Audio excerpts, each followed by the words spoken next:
Well, hello, everybody. Thank you for tuning in to the Magician with a Microphone podcast. I'm Chris Langle of Chris Langle Magic, your host of the day. And this is podcast number 6, I believe. And I'm not sure. I haven't really checked the analytics on YouTube, but from the looks of my views, I would assume maybe 4 people out of the 7 billion on this planet actually listen to this thing. But you know what? I like to do it, so that's the reason why I do it. And I have no idea where this podcast is going to go today. I don't know.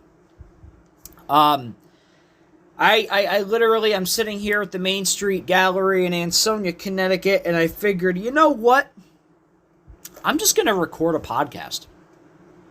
So that's what I'm doing.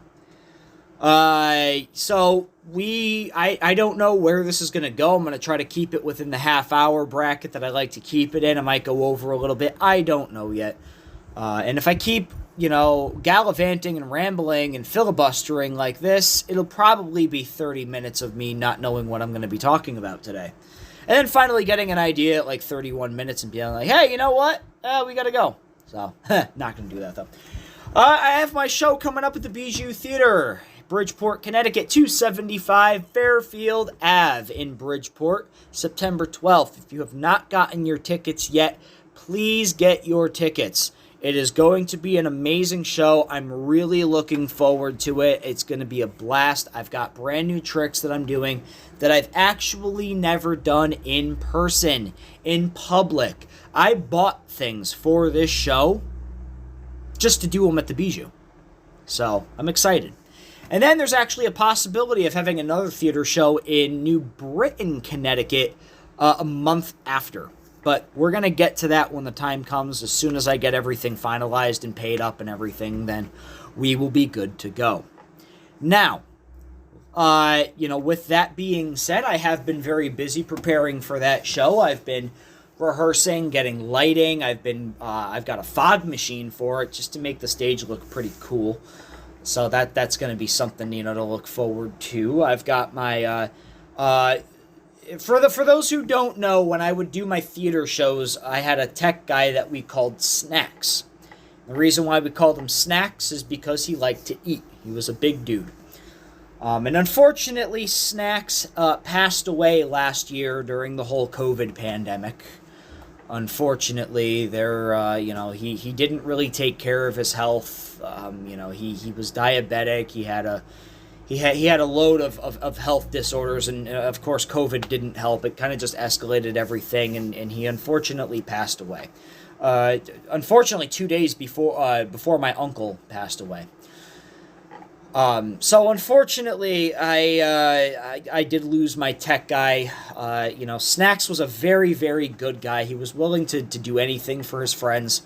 Would give you the shirt off of his back. He was a very smart guy when it came to technology and electronics and lighting and sound setup.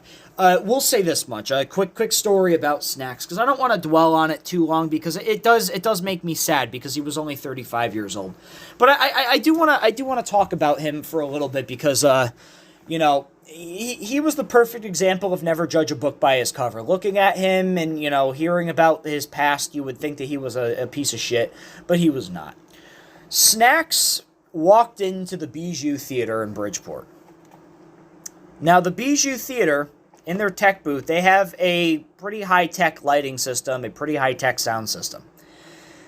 I showed Snacks the lighting board, the soundboard, tried explaining everything to him that I could. He said, give me 20 minutes. Within that 20 minutes, not only did he have his laptop connected to the soundboard and the lighting board, but he had all of the lighting codes connected to his computer, had all of the lighting settings connected to his computer, and had it not only figured out, but functioning and synchronized with music within 20 minutes. Snacks was a one-of-a-kind guy, and again, very, very nice, would give you the shirt off of his back, cared about his friends, always, had an ear, to listen, when you needed something, he was there. He used to drive me around everywhere, all over the state, because I don't drive, but he enjoyed it, because he liked the time with his friends. And, Unfortunately, I'm not going to be able to see him anymore.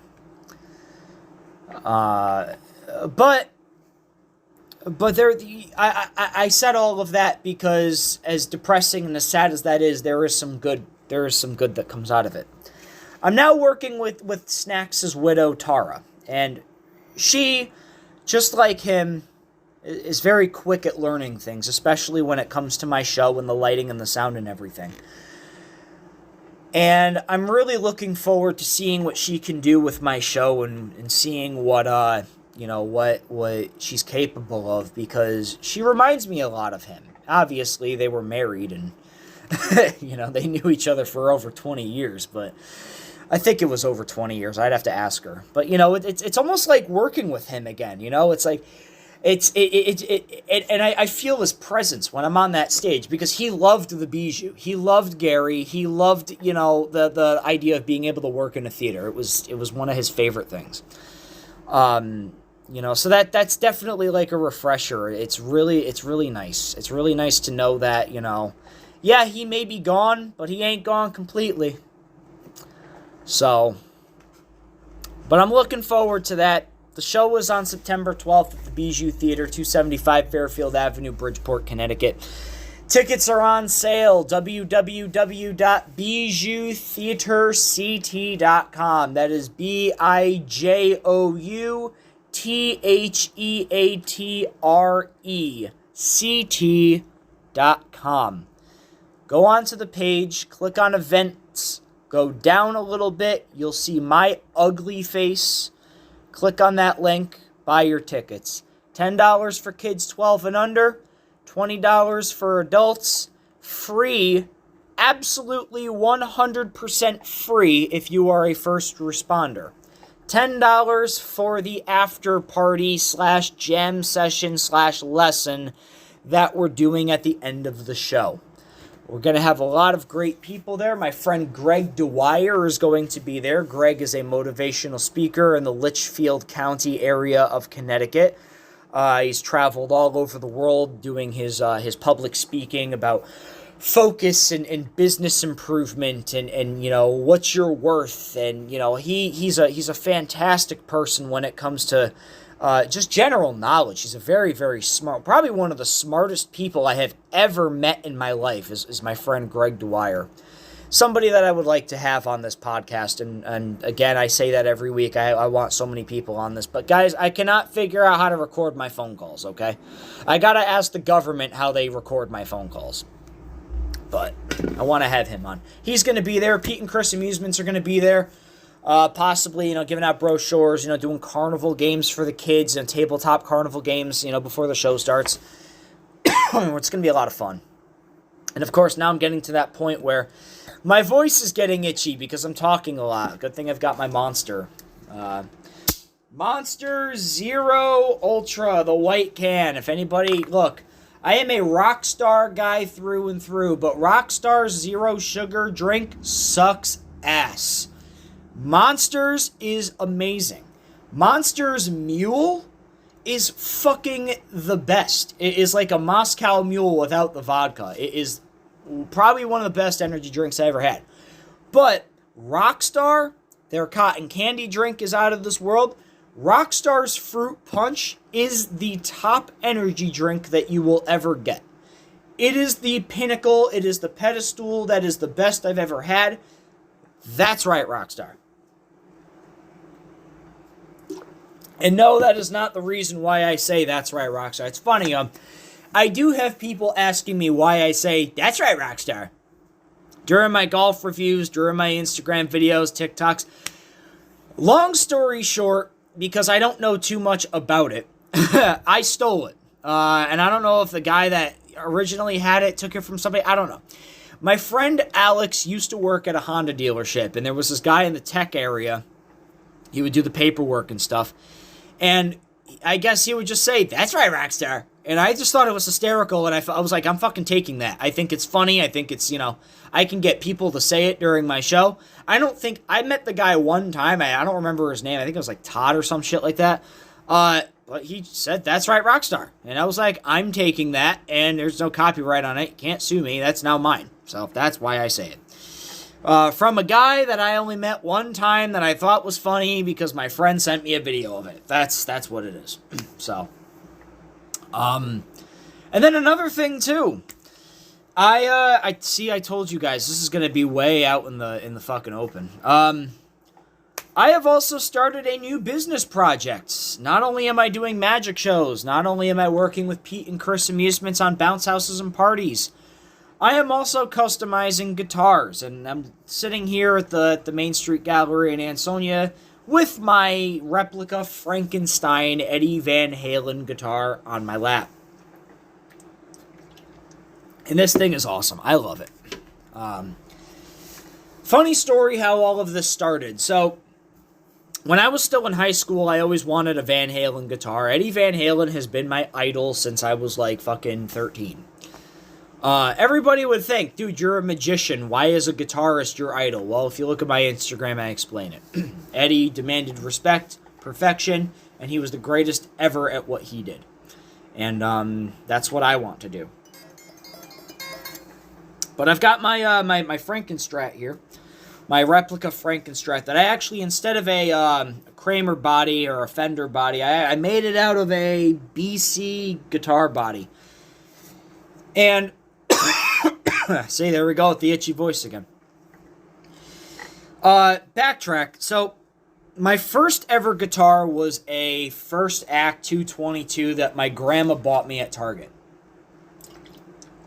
My grandma has since passed away. And I don't even know where this guitar is, I'll be honest with you. But I wanted a Van Halen style guitar, so I went and bought a whole bunch of paint. And, striped up a guitar and painted it. So, that kind of started the whole thing, so I could kind of figure out, how it works and everything, and how the paint works, and how you're supposed to tape it, and how you're supposed, how long you're supposed to wait for it to dry. And I mean, I've messed up a couple guitars before, but, I just painted over them. Not too long ago, I'd say about 2-3 years ago, a friend of mine found a guitar sitting in a trunk of a car at Chuck and Eddie's junkyard. Picked it up, brought it to my house, said, here, take this, I can't play. I'm like, what the hell am I going to do with this? He goes, you can figure something out. I'm like, all right, fine. So I did. And I stripped it down, and I took it apart, and, it sat for like 3 years. And then my friend, for payment, I don't remember what I did for him, but as payment for doing something for him, he gave me a guitar, literally the same model. So I was like, all right, cool, now I got 2 of these things. So I took that one apart and stripped it down as well, and I started painting it. I bought black, red, and yellow, and white spray paint because I wanted to have my own Van Halen. And, well, I messed up. I painted it black first, and then I was like, wait a minute, the Frankenstrat's supposed to be white, and then black, and then red, and I was like, ah, shit. So I kind of did my research. I was looking around, and I found that the 5150 guitar that he played in New Haven at the Live Without a Net tour with Sammy Hagar, that had a big black stripe on the front of it, and I was like, wait a minute, that's something I can do. I know that's what Eddie did. That's how Eddie painted that particular one. So I replicated it. So now I've got I've got all 4 of them now, all 4 of the major ones. But that was my first replica of Van Halen, was the 5150 that he played at Live Without a Net. So then I figured I would start painting my Frankenstrat, and I did a lot of research on this thing. Like, it was to the point, you guys can't see it, but the only thing that is different about this one as compared to the one that he had is the fact that I have a dark wood neck, he had a light wood neck. I don't like light necks. I don't. If you look at a guitar and it's like that really, really light wood brown, I don't like that. I don't like the feel of it. I don't like the frets. I don't. To me, it's uncomfortable. So I've got my own, the neck that I prefer to play on this guitar. But I got the burns in the headstock. I've got the input jack fucked up the way he had it. I've got the extra pickup that's not even plugged in, just drilled there for looks. The pick guard is cut the way that the guitar had it. I've got the piece of tape that holds the picks. I even have the 1971 quarter. Drilled the exact way. Well, not the exact way, because I couldn't get the other two holes in it, but it's drilled the way that it's supposed to be drilled. And, this thing... Oh, and I've also got the reflectors on the back of it as well. And the cool thing is you can hear it. It plays. It's really ridiculously out of tune, but...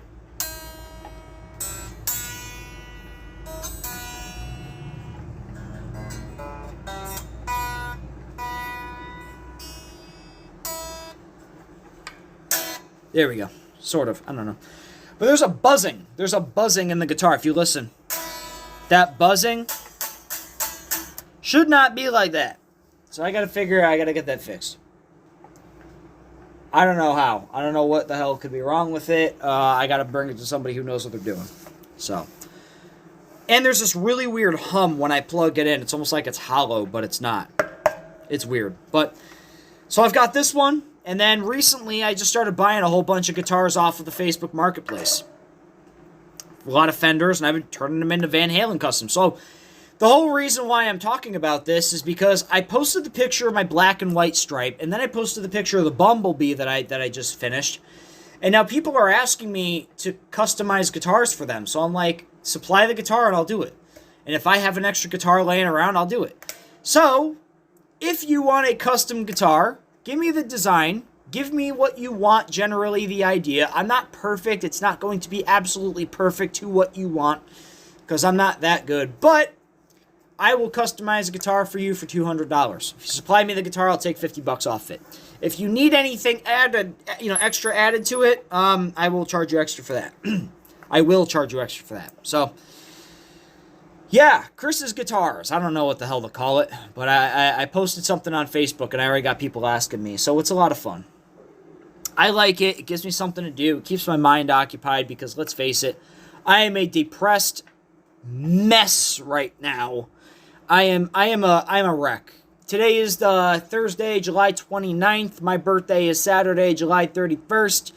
And I usually get really depressed around my birthday, and this year is it's extra difficult because of the fact of, people that I cannot see who just happen to be my flesh and blood. And probably will not be able to see for a very long time. And I'm not going to get too much into that. That's all I'm going to say. Understand, I get very emotional during this time of year, and now I have an extra reason to. So, if you wish me happy birthday, I'm gonna tell you to go fuck yourself. If you give me something for my birthday that isn't money, I'm gonna probably give it back to you. I don't like my birthday. So, if you like your birthday, hey, congratulations, happy birthday. If it is your birthday, if you're listening to this on your birthday, happy birthday. I hope you had a great day. I just prefer to not celebrate mine because I don't think it's worth it. Then again, that's my low self-esteem and the fact that my voice is really itchy right now. Yeah. I'm heartbroken. The girl that I had been trying to talk to for the last 2 months gives absolutely no shit about me. And basically proves it every week, and has proved it time and time again where I offer to I'm not going to mention her name, but she knows who she is. If you ever decide to listen, she's never going to listen to this. What am I saying? She's never going to listen to this because she doesn't care enough about me to even go to my YouTube channel. She doesn't care enough about me to send me text messages, at least replying to me when I say good morning or hey, how's your day going, or text me when she does text me when she gets home. That's just about it. That's all I'll hear from her. Otherwise, she does not give two shits about me. I'm probably one of the only ones who bought her something for her birthday. I've offered to take her out multiple times. I've complimented her. I give her hugs. I've defended her when people at the restaurant talk about her service, whether she's too slow or she missed something. I defend her honor. And and I'm not just dwelling about this for myself. I'm saying in general, if you're that kind of person, first off, give people a chance, okay? If you have somebody, if you're single, listen to me carefully. If you're single and there is somebody that really likes you, that is willing to go out of the way for you, that has proven time and time again that they do care, that they are showing interest, and you just blow that off your shoulder because they're not your type or you just don't know how to feel, fuck you. Yes, fuck you. All right? I don't care what is going on in your personal life. I don't care if you don't want a relationship at the time. But if you're the type of person where you blatantly ignore somebody who is trying as hard as they can to show you that somebody does care about you, and you blow them off or, shun them away or, just say, oh, well, I'm just not interested, fuck you. Go fuck yourself. Because you're a shit human being and you don't realize what you're doing to that person. You don't know what kind of person they can be. You don't know what kind of person. I don't care if you have anything personal going on in your life. I don't care. You don't know what that person has to offer you. Okay? Now, I know I'm probably going to get somebody messaging. Well, you don't know what kind of relationship they were in the past. You don't know if they were raped or abused or mentally, abused or, maybe they had a miscarriage. All right, I get that. That is some very traumatizing shit. But for all you know, the person that is trying to reach out to you could be a messenger, could be somebody who is sent from a higher power. I'm not going to say somebody who was sent from God because I'm not going to take my own personal beliefs and, maybe you don't believe in God. I do, personally. Maybe somebody don't, but maybe that person has been sent to you for a reason and you're going to ignore it. What if they're not looking for a relationship? What if they don't want to fuck you? What if they just want to be there for you as a good, genuine, kind person, and you're taking that opportunity and you're throwing it away? You don't know what kind of person you're turning down.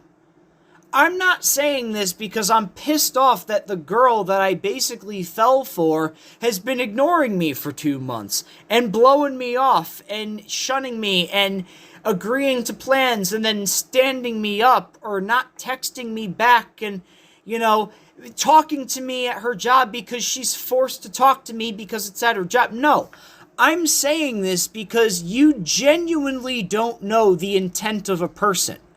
And if somebody's trying to be nice to you and you're taking that kindness and you're taking that niceness that, let's face it, does not exist anymore, it is very rare you're going to find somebody who is willing to take the time out of their day to text you to see how your day is going. They don't always want to fuck you. Not everybody out there is looking to get laid. People are genuinely interested in the people that you are or that you could be or that they could have a possible friendship or relationship with. And if you are the kind of person where you either think that they're not good enough for you or you're just not looking for something because I don't want a relationship, go fuck yourself. You have no idea what you're doing to the person who is trying to reach out to you. You have no idea what you're doing to that person's mentality or their morality or their self-confidence or their self-awareness. You don't know what you're doing to them. You really don't. For all you know, you could be a last resort for somebody. You can honestly be that one person, that a person who is in serious mental distress, or maybe they've given up. Maybe everybody around them has fucking given up on them or wants nothing to do with them, and they met you and somehow they look at you as a possibility to give them hope. And when you sit there and you turn them away, or you say, I just don't want a relationship with you, you don't know what you're doing to that person. I know I just got really, really deep there. I know I just got I'm cutting full promo right now, and I'm not even talking about this girl that I had been trying to talk to, who, yes, maybe some of what I said does relate to, the situation that I could have had between her and I. I was probably the only guy that's talked to her in a long time that doesn't want to fuck her. I'm probably the one, and of course, it's a weird fucking situation, because when you meet somebody that you would like to have a relationship with, yeah, some ideas pop into your head about futures and everything like that, but that's natural for everyone. But give people a chance. You never know who steps into your life. You'll never know who you turned away. And if you turn them away, don't you ever fucking try to chase them down after a bad relationship. Because you are shit on the ground. That is salt on a wound. Oh, well, I didn't like you before, but my recent boyfriend broke my heart. You want to give me a chance? No, go fuck yourself. You had the chance. You had the chance to avoid what you went through. And now you get to lay in your own bed that you made, reap what you sow, deal with it. I'm not going to be there for you. All I asked for was one chance, multiple times. You said yes multiple times and then stood me up. I offered to bring this chick to movies, to dinner, go-karting, hiking. I tried fucking piquing her interest. I wanted to bring her to New York City, show her around the city for a little bit. All on my dime. All on my fucking dime. I don't even want to talk about how much money I spent on her for her birthday. That she probably fucking sold the shit. I've bought her roses in front of people. I've hugged her and complimented her in front of people. I've made myself look like a fucking idiot in front of people. If you're the kind of person, I don't care if they're... I don't care what's going on. You don't do that to somebody. Even if you just want to be friends. Make it clear that you want to be friends. But, if they offer to take you out somewhere, don't fucking deny it because you're afraid. What are you afraid of? Are you afraid that that person could possibly become your future significant other? Are you afraid that you're going to fall in love? Are you afraid... Maybe you're afraid that they're going to be a bad person. You would never know. You would never know unless you give that person a chance.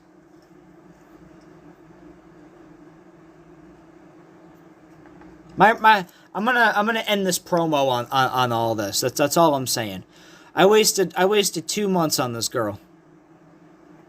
I'm not gonna mention her name. I'm not gonna mention where she's from, where I know her from. I'm not gonna mention any of that. If you listen to this, you know who you are. If you're listening to this and you know about me and her, you know who she is. If you don't know what the fuck I'm talking about, but this relates to you, hit like. I don't know. What time am I at right now? Let me see. I am slowly turning on my phone. 30 minutes. All right. Guys, I'm going to get going. Let me just reiterate for those of you who, first off, if you made it through this podcast, I'm going to start doing this, okay? I'm going to give a code word at the end of each podcast, okay? If you can give me the code word at the end of the next podcast, because, all right, so this is my idea. I'm gonna say a code word, and then I'm gonna mention that code word next week at some point during the podcast next week. or the next podcast. If you can give me the time, no, not the timestamp, but if you can inbox me either on Instagram or Facebook or something and tell me what the code word is, I will mention you on Instagram. I will mention you on, something. I'll give you a shout out. Maybe even here on YouTube. Maybe I'll even mention you on the next podcast. The code word today is Christmas tree. At some point next week, I'm going to mention the word Christmas tree. I'm not going to tell you when. I'm not going to tell you at what point during the podcast. But at one point, I'm going to mention the word Christmas tree. So, that is the code word. Mention it. Tell me the code word next week. If you could inbox me the timestamp of when I say the word Christmas tree next podcast, I will give you a shout out. So it'll just see how many people listen to this. Mom, my voice cracked. But guys, let's just clear it up. If you need a guitar, inbox me. Supply me with the guitar. You get $50 off for your purchase. Let me know what you want on it. I do everything out of my grandpa's garage, so it'll probably take some time. The Bijou Theater show is on September 12th, Sunday, September 12th. www.bijoutheaterct.com, bijoutheatrect.com. Go to the events page, scroll down until you see my ugly looking face. Click on that, it'll bring you to the ticket link. Tickets are available, $10 for kids 12 and under, $20 for adults. Free if you're a first responder, $10 for the extra meet and greet at the end of the show. That